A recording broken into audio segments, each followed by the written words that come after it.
You know, you always hear about them. The world's friendliest neighbors, right? They share the longest undefended border on the planet. But what if I told you that behind the scenes, a conflict has been simmering, one that's threatening to blow up into a massive trade war between the United States and Canada? All right, so here's how we're going to break this all down. First, we'll look at the shocking threat that really kicked things off. Then, we'll rewind and see how this whole conflict even started. We'll get into Canada's big play, turning to China. Then we'll crunch the numbers, the economic leverage at play, and you might be surprised by Canada's hidden strengths. Finally, we'll ask the big question, what does all this mean for the future? So, how did this whole thing just explode into the open? Well, you might have guessed it, it all started with a single social media post. But this wasn't just any post. It sent absolute shockwaves across the entire continent. And you really have to pay attention to the words he used here. He doesn't say Prime Minister Carney. No, he calls him Governor Carney. Now that is a very deliberate choice of words. It's a jab, right? It plays right into this old idea that Canada is basically just America's subordinate, kind of like an unofficial 51st state. The message couldn't have been clearer. Step out of line and you will pay a heavy price. But look, this didn't just come out of nowhere. It wasn't some random outburst. This was the boiling point, the culmination of a whole series of events that have been stretching this relationship to its absolute limit. So the real question is, how on earth did two of the closest allies in the world get to this point? Okay, so to really get what's behind this tariff threat, we gotta rewind a bit. Because this wasn't just a one-off thing. It was actually part of a much bigger pattern, a pattern of these two nations starting to drift apart. And when you boil it all down, what's this really about? It's about sovereignty. I mean, for years, Trump had kind of publicly mused about annexing Canada. And yeah, a lot of people just brushed it off as talk, as rhetoric. But that mindset, it shaped everything his administration did. They basically saw any move Canada made on its own, any independent foreign policy, as an act of defiance. And you can see this pattern really clearly when you just look at the timeline of events. First up, you have the Greenland affair. Trump wants to buy Greenland, and Canada sides with Denmark and the EU. Strike one. Then you've got the World Economic Forum, where Prime Minister Carney gets up and publicly goes against U.S. tariff policies, siding with the Europeans again. Strike two. And then the big one, the Golden Dome missile defense system. Canada was on board at first, but then they backed out. And this was a huge deal for America's security strategy. So from Washington's perspective, each of these events was just another sign that Canada was drifting further and further away. So Canada's feeling this immense pressure, right? They're watching what's happening with Greenland and thinking, are we next? And that's when the leadership decides, okay, we need a whole new playbook. It's time for a dramatic change.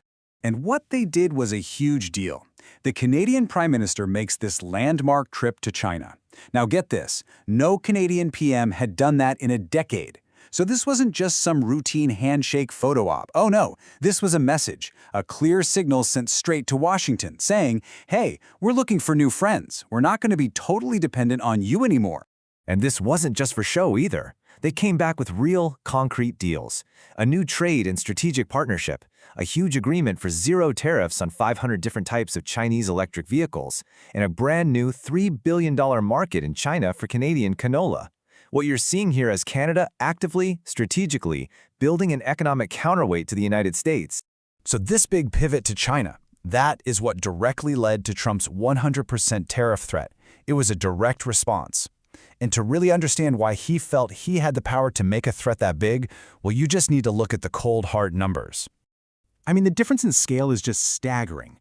The U.S. economy is 12 times bigger than Canada's. That sheer economic muscle, that's the foundation of all of America's leverage when things get tense. And don't get me wrong, their economies are completely intertwined. We're talking about $1 trillion in trade. $1 trillion. But, and this is a big but, that relationship is not balanced. Not even close. And this is where you really see just how lopsided it is. Take a look. More than 3/4, 76%, of everything Canada exports, everything it sells to the rest of the world, goes to one single country, the United States. That level of dependency for a major developed nation, it's almost unheard of. So, here's the bottom line. You have this massive asymmetry. A full-on trade war would be absolutely devastating for Canada. For the US, it'd be a problem for sure, but a manageable one. And that imbalance, that's the big stick the US gets to carry into any negotiation. It's exactly why that tariff threat carried so much weight. Okay, so after seeing those numbers, you're probably thinking Canada has no cards to play here, that they're completely powerless. But that's not the whole story, not by a long shot. Canada has some serious aces up its sleeve. The reality is, Canada isn't just some regular trading partner. It is a natural resource superpower. Think about it. They're #1 in the world for potash. That's a key ingredient in fertilizer that feeds the planet. They're #2 in uranium, which is crucial for nuclear power. #3 in diamonds. #5 in gold. A massive oil and gas exporter. Oh, and they also happen to hold 20% of all the world's fresh water. These aren't just things you trade. These are strategic assets the entire world depends on. And on top of all those resources, let's not forget, Canada is a wealthy, stable country. It's a member of the G7, which is basically the club of the world's biggest and most powerful economies. That gives it a ton of diplomatic weight and the kind of economic resilience that means you can't just push it around. So, that brings us right back to where we are now.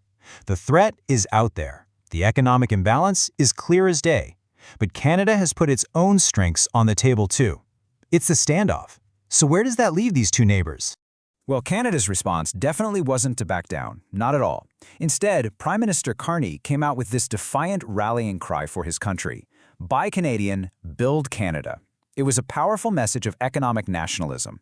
He was basically saying, go ahead, try to isolate us. All you'll do is force us to become stronger and more self-reliant on our own.